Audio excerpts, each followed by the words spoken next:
Cronlania grusoni o asiento de suegra. Cuentan que, durante los años de la Revolución, cuando la Tierra de México ardía en guerra, los ejércitos avanzaban como hambrientas langostas sobre los pueblos. Los hombres, buscando saciar su hambre y deseo, dejaban a un lado la causa por sus instintos animales. Por ello, las madres ocultaban a sus queridas hijas. Eso impacientaba a los revolucionarios que buscaban ultrajar a las jóvenes, y comenzaron a usar como tronos de castigo unas plantas de espinas doradas. Sentaban a las madres sobre aquellas biznagas para hacerles confesar la ubicación de sus hijas. Así el dolor quebraría lo que el miedo no había podido. Las madres apretaban los labios y miraban al cielo, pidiendo fuerza a Dios para no pronunciar palabra alguna. Sin duda es un mito bastante crudo. Afortunadamente es falso. No existe registro histórico, documental ni testimonial que respalde que los soldados usaran cactus para tales escarmientos.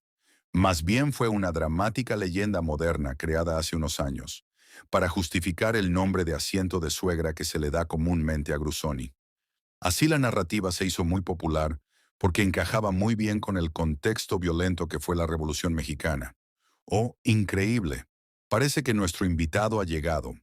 Hola, soy Ángel, la persona detrás de Mundo Cactusero. Soy un apasionado de las cactáceas y desde hace años he encontrado en ellas una forma de conectar con la naturaleza, con la historia y con otras personas que comparten esta misma pasión. Mi contenido gira en torno al cuidado de los cactus, tips prácticos, conservación y difusión de estas plantas maravillosas, pero sobre todo busco ser ese puente entre productores, cultivadores, coleccionistas y entusiastas, ya sean expertos o principiantes. Me interesa mucho que todos podamos aprender juntos y formar una comunidad unida, donde el amor por los cactus nos conecte.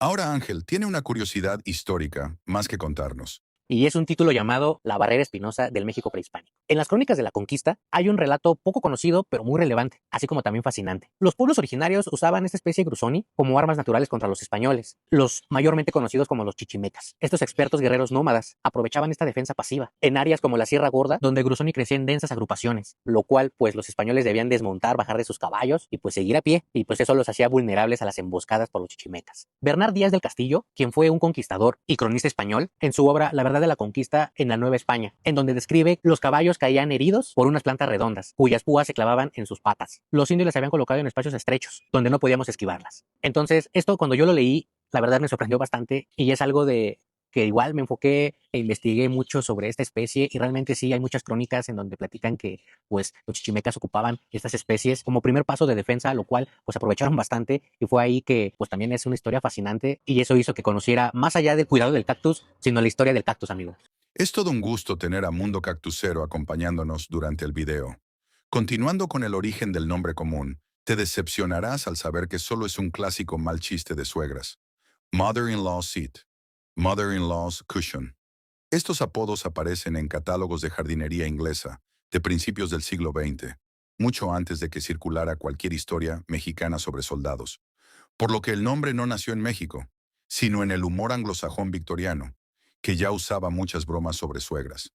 Por otro lado, el ecocidio que sufrió la especie no tiene nada de gracia.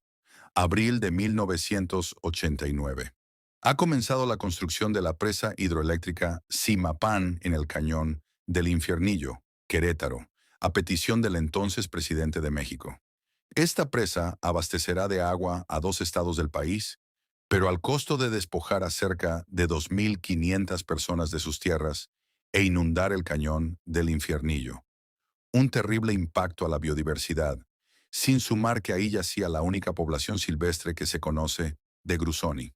Fue así, como miles de especies de plantas y animales en un área de 23 kilómetros cuadrados desaparecieron bajo las aguas del Progreso. Las normativas y leyes ambientales mexicanas eran casi inexistentes en ese entonces. Hubo algunos proyectos de rescate para Grusoni, pues ya se sabía que era endémica del lugar, como también se colectaron todas aquellas plantas de interés etnobotánico, medicinal, cultural y en peligro de extinción, la mayoría siendo cactáceas, orquídeas, agaves y burseras. Muchos expertos y aficionados se unieron a la causa por voluntad propia. Un reconocido cultivador de cactáceas de Querétaro, apodado El Arqui, tenía noción del peligro que corría Grusoni y personalmente fue de casa en casa en el Infiernillo, a convencer a los pobladores de venderle las plantas de Grusoni que había en sus terrenos. Al principio ellos se negaron, pero al ver que el nivel del agua del cañón crecía, accedieron a vendérselas. Estos ejemplares se convirtieron en plantas madre, y es muy probable que muchos Grusoni que se encuentran en el mercado actualmente desciendan de los cultivos del Arqui, quien comercializó las semillas por el mundo durante varios años. De hecho, es una de las especies más cultivadas y queridas de cactus, especialmente en Asia por su gran aspecto ornamental. Por su parte, expertos como Leila Sheinbar y Charles Glass, ambas leyendas del estudio y conservación de cactáceas, también organizaron sus propias misiones de rescate. Entre los ejemplares rescatados había varias que superaban los 100 años. Muchas de ellas se llevaron a la reserva del Charco del Ingenio, en San Miguel Allende, y también al Jardín Botánico de Cadereyta. Los Grusoni, que ves más grandes, son algunos ejemplares rescatados de la presa. Ahora se encuentran en el Jardín Botánico de la UNAM. Fueron una donación de la Comisión Federal de Electricidad como parte de los rescates ecológicos. Lucen de maravilla después de más de 30 años del suceso. Ahora son piezas históricas y fundamentales para la investigación y educación en la universidad. Los más viejos se vuelven algo cilíndricos. Por ello y por sus espinas doradas, es que se les llaman también barriles dorados. Para mí el Grusoni es un cactus emblemático y hay varias razones. La primera es la estética única, por su tallo globular verde con las costillas bien marcadas y obviamente pues esas espinas doradas. Dos, la importancia conservacionista. ¿Y esto a qué me refiero? Esta especie endémica es una especie muy amenazada, muy rara en su hábitat natural, ya que de igual forma lo podemos confundir a veces con otro tipo de especies, pero esas espinas doradas la hacen ser única. Y aunque actualmente es un cactus muy cultivado por diferentes productores, en libertad o en su hábitat está catalogado como en peligro. Eso lo convierte en un símbolo de conservación y para mí le da un valor especial. La duda que muchos tienen acerca de esta planta es, ¿cómo dicen que está amenazada si la veo por todas partes? También yo la he visto hasta en la sopa, pero no dejemos que esa noción nos haga caer en un gran error. La lista roja de la UICN evalúa el riesgo de extinción en estado silvestre. Es un criterio de conservación natural, no uno de disponibilidad comercial. No importa cuántas plantas existan en viveros y en colecciones privadas, o cuál tan fácil es comprarla o cultivarla. Si en la naturaleza es escasa, se le considera especie amenazada. La lista de conservación revisa datos como el tamaño de la población en hábitat, la destrucción de su ecosistema, la extracción ilegal, fragmentación y disminución de poblaciones salvajes. La Unión Internacional para la Conservación de la Naturaleza, UICN/IUCN, tiene un objetivo muy claro: un mundo en el que la sociedad valore y conserve la naturaleza, y la biodiversidad esté protegida para las futuras generaciones.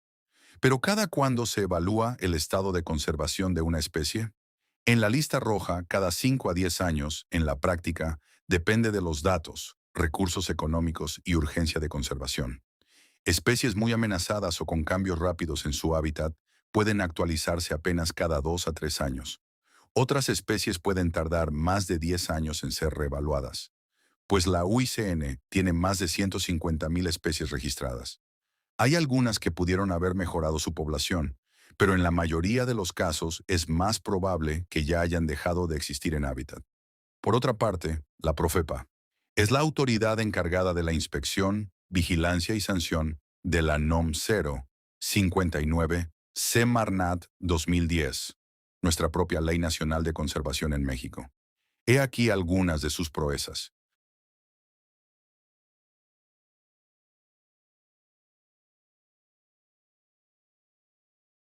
Grusoni fue declarado extinto en hábitat pasado el incidente en el Cañón del Infiernillo, e irónicamente tuvo después un gran auge en colecciones de todo el mundo. Así pasó del olvido a la fama. Esto me inspira a poderla conservar, ya sea en jardines, en mi colección, con la familia, con los amigos. Y como saben, realmente cuando yo regalo un cactus, siempre o la mayor parte en que lo he hecho ha sido regalarles un grusoni. Algunos cactus son extremadamente lentos en crecer o son muy sensibles a cambios en el clima y el suelo, pero en condiciones de cultivo prosperan. Dato curioso: un solo fruto maduro de Grusoni puede contener entre 100 y 400 semillas, dependiendo del vigor de la planta y de qué tan efectiva fue la polinización. Esa alta producción de semillas, sin duda, fue un punto a favor de su amplio cultivo en masa. La extracción ilegal acaba con cientos de cactus, pero las industrias terminan con miles. Por eso siempre es un placer ver una especie en su hábitat. Afortunadamente es un gusto que todavía podemos tener con Grusoni, ya que en 2006 fue publicada esta noticia. Grupo de alemanes encuentra una nueva población silvestre de Grusoni en Zacatecas. Publicaron el artículo sobre su hallazgo en la revista británica Cactus World, lo que mejoró el estatus de conservación de la especie. La nueva población, que se extiende por 240 kilómetros cuadrados, se encontraba creciendo por acantilados volcánicos en el estado de Zacatecas. Esto fue una buena noticia para la variabilidad genética de la especie fuera de las colecciones cultivadas. Pero hay algo curioso con esta población, y es que es diferente a la primera de la presa del Infiernillo. Estos Grusoni tienen semillas más pequeñas y de color marrón oscuro. Además, los ejemplares maduros son más columnares y los jóvenes tienen espinas más finas y de color rosado. Es admirable la resiliencia de las cactáceas. Si un día te das un paseo en bote por la presa Simapán y tienes paciencia, podrás encontrar todavía en algunas pendientes unos pocos ejemplares silvestres de la población original. Aunque siempre será irónico el hecho de que hay más Echinocactus grusoni en jardines que en su hábitat. Amigos, me gusta informarles con veracidad y datos científicos. Es por esa razón que considero importante dejar de llamarlo un Echinocactus. A pesar de ser tan popular, Grusoni sigue teniendo un aura de misterio en muchos sentidos. Por ejemplo, dejo de pertenecer al género Echinocactus desde el año 2014. De eso ya han pasado más de 10 años y todavía le seguíamos llamando así. Su género actual, Cronlania, se creó exclusivamente para Grusoni por sus características únicas. Esto lo hace un género monotípico, o sea, de una sola especie. ¿Y qué significan estos extraños nombres? Definitivamente no significa con forma de asiento para la suegra. En biología, la nomenclatura taxonómica suele nombrar especies nuevas por sus rasgos morfológicos, pero en otras ocasiones, en honores al descubridor o al lugar de origen. Esto es el caso para Cronlania y Grusoni. Primero, el nombre siempre va en latín, ya que es una lengua extinta, por lo que ya no cambia con el tiempo, lo que evita confusiones entre idiomas. Cuando se nombra en honor a una persona, el epíteto específico termina en "i", si este es nombre de hombre o si se usará un apellido. Y en letra, a o e, si es de mujer el nombre. Un ejemplo, Mammillaria therese es una especie nombrada en honor a Teresa Bock, y literalmente su significado es mamilaria de Teresa. Normalmente es más utilizado el apellido. Y claro, tenemos a Grusoni en honor a Hermann Gruson, un destacado ingeniero industrial alemán, conocido por sus innovaciones en maquinaria militar, pero también un amante de la naturaleza. Hasta su último día, Gruson dedicó mucho de su tiempo a su extensa colección de plantas, en particular de cactus. Tras su fallecimiento, legó su colección y una suma de dinero a su ciudad Magdeburgo, dinero que se usaría para la construcción de invernaderos. Así se inauguraron los invernaderos de Gruson, un jardín botánico de plantas exóticas en Alemania de 4.000 metros cuadrados.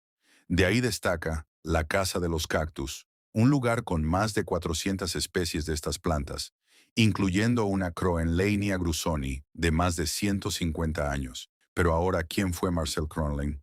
Pues él fue director del Jardín Botánico de Mónaco e impulsó la colección botánica de plantas desérticas del lugar, haciéndola una referencia mundial. Por eso tantos honores, incluido el nombramiento del nuevo género Cronlania. Sin duda, que te dediquen un género o especie es un gran honor y algo que requiere de mucho mérito en el mundo de la biología. Nuestra querida doctora Elia Bravo Hollis también tiene sus propios nombramientos. Antes de decirlas, quisiera agregar que no siempre se añade la terminación del apellido. A veces se usan sufijos para indicar pertenencia. Ejemplos muy claros son Opuntia bravoana, nopal de Bravo; Ariocarpus bravoanus, Ariocarpus de Bravo. Pero entonces, ¿por qué la necesidad de crearle su propio género a Grusoni? Pues resulta que Aunque tiene un gran parecido con algunos Echinocactus, está más emparentada a los Ferocactus. El género Echinocactus es en biología lo que se le conoce como grupo polifilético, especies de linajes diferentes, que solo son agrupadas por tener características parecidas. Es como agrupar a los pájaros, murciélagos e insectos, solo porque todos vuelan, aunque taxonómicamente no tengan nada que ver unos con otros. Todos desarrollaron esa habilidad, pero por distintos caminos evolutivos. Esto es convergencia evolutiva, pero en cactus es difícil notarla. Esta práctica es más como una comodidad que una realidad evolutiva perfecta. Así Grusoni es más cercana a miembros del género Ferocactus, pero Ferocactus también es un grupo polifilético, jaja, jaja. Lo correcto sería agrupar a plantas con los mismos antepasados, los llamados grupos monofiléticos. Pero esto lleva a los botánicos a terribles encrucijadas taxonómicas, donde tendrían que dividir estos grupos grandes en varios pequeños con estudios filogenéticos. Una tarea exageradamente compleja. En resumen, Croenleinia es un pariente lejano de Echinocactus, y por genética es un género hermano de Ferocactus y no uno de ellos. Esto porque sus flores lanudas y lisas son diferentes a las pelonas y escamosas flores de los Ferocactus. Además, el color y textura de la semilla de Croenleinia es bastante singular entre las cactáceas. Quizás son pocas las diferencias, pero son las suficientes para que Croenleinia grusoni sea monofilético y monotípico, una sola especie de un único ancestro. El Grusoni, sin duda, es uno de mis favoritos. Mucha gente piensa que me gusta solo por su forma, por sus espinas, y claro que eso me atrae. La verdad es algo que desde que inicié en este mundo del coleccionismo es impresionante cómo es, porque me encanta su forma redonda, así como tan perfecta como si fuera un globo natural. Y con esas espinas doradas, wow, representa para mí la resistencia y la elegancia en los cactus. Aunque parezca una planta simple, cada Grusoni tiene su historia. Y además, el Grusoni me encanta mucho por su gran variedad que tiene, como la Albispinus, Brevispinus, crestada, variegada, monstruosa. Y cada uno tiene esa belleza única que me inspiran a seguir aprendiendo y compartiendo. Aunque solo exista una especie, hay bastantes variantes de ella. La variedad de Albispinus tiene el color de las espinas, pues todo lo contrario, ¿no? En este caso son blancas y hasta hay veces que se logra notar como un tipo plateado, que de igual forma está súper hermosas esas espinas. Y este contraste pues lo hace muy ornamental. Y aparte del color de las espinas, pues mantiene las costillas y el porte globular del tipo normal. Y eso también la hace pues increíble porque pareciera que como que las espinas abrazan al cactus, entonces eso pues está súper padre, amigos. La variedad Verbispinus, pues sus espinas son mucho más cortas, ¿no? Muy breves que las del tipo estándar. Realmente el Verbispinus puede alcanzar su tamaño de espinas casi al centímetro, y eso ya es una forma pues adulta, porque los pequeñitos apenas si llegan a los 3 4 milímetros. Y pues obviamente esta variedad pues hace que el Brevispinus, pues el cactus luzca. Las costillas son más visibles, ahí con sus pequeñas espinas, ¿no? La hace ver pues muy hermosa. Y pues obviamente eso, pues entre más grande, al menos la hace más compacto y pues mucho más bonita. La variedad Kraskov o espinas chinas, las espinas igual son de color amarilla y retorcidas, ¿no? Así como si fueran que nacen y crecen como hacia atrás, en lugar de rectas, ¿no? Como la especie normal o la albispinus, formando así como figuras casi reticulares. Entonces, por eso le llaman chino, porque no tiene como una forma definida y pues eso también lo hace increíble, amigos. Y pues la forma crestada o cristata, en lugar pues del tallo esférico o globular, crece fusionado en una masa poliflorada o cresta ondulada. Es muy raro y pues también por eso es pues valorado. Sus espinas son muy suaves, las puedes tocar sin mayor problema. Y pues obviamente la estructura, como cualquier otra cresta, pues parece un cerebro. Entonces, esa forma crestada que también está súper hermosa es una de mis favoritas. También está la variedad Inermis, que es casi sin espinas, es muchísimo más cortas las espinas que el Brevispinus, y hay veces que nada más se le ve casi 1 milímetro de espinas, amigos. De igual forma, su cuerpo es globular y verde, y pues su tallo es liso. Están muy diminutas las espinas. Y este obviamente se origina por mutación. Igual es una de cada 1000, dos, tres más o menos de cada 1000. Entonces también es muy raro y también pues muy valorado porque no en cualquier lugar lo venden. Y pues de igual forma sus espinas son muy suaves y pues no te espinan como uno normal. Y también la otra variedad pues es la variegada, que son pues es una planta con sectores o rayas de color entre crema amarillento y pues mezclados con verde. Y obviamente como todo variegado pues este tipo de colores pues es por falta de la clorofila y producen un patrón jaspeado pero muy decorativo, y la verdad también el variegado se ve impresionante. Y como cualquier otro variegado pues este requiere un poquito más de sombra, menos sol, pero muy buena iluminación o una pues luz indirecta. Este es un video muy especial, así que agregaré algunas más variantes a la lista de Mundo Cactusero. Les presento a la variante Setispinus, por si preferías las espinas más finas. Aunque yo preferiría unas espinas con un elegante corte, como el Grusoni variante intermedios. Es el de espinas medianas, no lo confundas con el de espinas cortas. Si te gusta lo raro y diferente, existe el cultivar Michaelis, una rara forma monstruosa. Y claro, ¿por qué no mencionar a la forma monstruosa original, que más que un monstruo parece un peluche? ¿Y cómo podemos cuidar bien a nuestro Grusoni? Yo recomiendo abundante sol, pero protegerlo en temporadas de verano. Obviamente, como cualquier otro cactus, el Grusoni crece mejor con pleno sol, asegurando muchas horas luz al día. Yo normalmente los tengo de 6 a 7 horas de sol mínimo para que se desarrollen correctamente. Así como también me he percatado que solo hay que protegerlo con la radiación intensa, porque sí los ha llegado a quemar. Entonces esa es mi recomendación, en donde cuando las temperaturas o los rayos solares son muy intensos, sí resguardarlos o ponerles una malla sombra que no les dé tan intenso porque sí los puede quemar. También recomiendo un sustrato drenoso. Normalmente uso una mezcla para cactus suelta y pobre en materia orgánica. También el Grusoni tolera muy, pero muy bien los suelos ligeramente alcalinos, pero lo más importante es que el agua drene con rapidez y que no quede en las raíces, porque son muy vulnerables a que la cochinilla algodonosa aparezca en la raíz y empiece a atacar por todo el cuerpo del cactus. Entonces actualmente tengo sí más mineral que orgánico, como la mayoría de todo mi sustrato en las cactáceas, pero el Grusoni en especial le coloco un poco más de sustrato mineral. Y como último tip para los cuidados de cultivo de esta especie son los riegos escasos y con un reposo invernal. Como cualquier tip que yo doy, amigos, es riega tu cactus cuando esté completamente seco el sustrato. Durante la época de crecimiento, que es primavera-verano, al menos yo riego de 2 a 3 veces al mes con poca agua, y en invierno prácticamente cancelo todos los riegos. No lo riego por 2 a 3 meses dependiendo cómo esté la temporada de invierno y también cómo es que esté el cactus, porque hay veces que cuando yo digo esto los dejan de regar y hasta marzo los vuelven a regar y pues está todo achicharronado el cactus. Y esto va a depender también del sustrato que tú tengas y del clima que tú tengas, porque hay veces que a mitades de invierno pues el cactus pierde toda la reserva que tiene, y ahí es donde tenemos que aprovechar un poco de riego para volver a darle esa ayuda para que recupere esa reserva que acaba de perder, porque no va a tolerar todo el invierno, pero al menos una buena hidratación en primavera y verano, eso va a prepararlo para el otoño e invierno, y así el cactus puede resistir completamente esa cancelación de riego. Ya aclaramos los mitos, su estatus de conservación y también lo bien y muy variada en cultivo que se encuentra Cronleinia grusoni. Solo queda responder, ¿por qué se usa tanto en injertos? Las ventajas de poder injertar sobre Grusoni. Y voy a dar 3 opciones, amigos. Una de ellas es de que pues el portabase de Grusoni pues es muy vigoroso, así como también pues muy resistente, ya que tiene un sistema radical fuerte. Al injertar en este caso la parte superior sobre él, la planta que colocamos arriba de él pues suele crecer demasiado rápido, a comparación de que si lo dejamos pues en sus raíces. En otras palabras, el cactus injertado aprovecha la raíz robusta de Grusoni y eso hace que obtenga mucho más nutrientes y pueda desarrollarse así de rápido. La otra ventaja de poder injertar a tus cactus en un Grusoni pues es la robustez estructural. En portabase el Grusoni es muy resistente a las plagas, a comparación de cuando lo tenemos así normalmente, ya que como también pues obviamente pues es muy tolerante a la sequía, pues eso hace que pues, haya mucho menos plagas y pues lo beneficia muchísimo al injerto, ya que tiene un cuerpo muy fuerte y resistente, y como le quitamos las espinas, pues obviamente pues esa parte globular se ve impresionante y aparte pues le da ese tamaño súper poderoso al injerto. Y pues también obviamente eso como ventaja hace que pueda sostener a cactus pesados o grandes y pues no se vaya a ir de lado, y pues eso pues también ayuda bastante, amigos. Y ya como pues la última ventaja que les quiero mencionar pues es el atractivo visual, ya que pues tienen una pues apariencia muy llamativa cuando son muy grandes ya los Grusoni, y tú le pones ya sea un Ariocarpus, algún variegado, pues hace ver que se vea más imponente, más llamativo y pues sobre todo pues espectacular.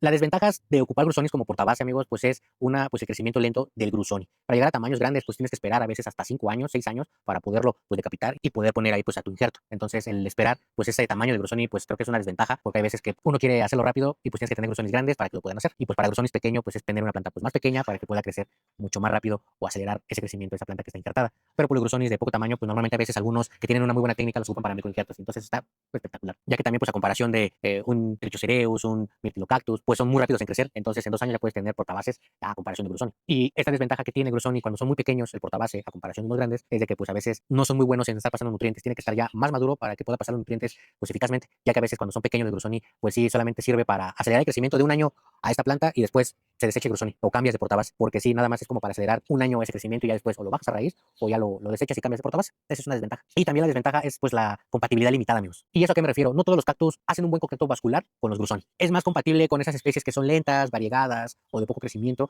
porque también el Grusoni a veces es un poquito envidioso, pero a la vez cuando, en este caso como el Ariocarpus, que es de muy lento crecimiento, les va muy bien, porque el Ariocarpus absorbe todos esos nutrientes que requiere y el Grusoni se los pasa porque si llegan a tener esa compatibilidad vascular que los hace como si fueran uno. Y hay veces que, por ejemplo, si queremos injertar un Astrophytum en un Grusoni, no le va bien, pues sí choca a veces un poco con el Grusoni y no es muy bueno, por eso hay veces que los Astrophytum los llegan a injertar en Ferocactus, en Myrtilocactus, porque aparte de que les da altura, pues también pues esa parte vascular son muy compatibles y el Grusoni como que hasta a veces se aplasta cuando son cactus que van a crecer hacia arriba o hacia los lados, que va a sobrepasar, pues tener esas compatibilidades. Entonces ahí esa parte pues de compatibilidad sí es muy limitada de Grusoni.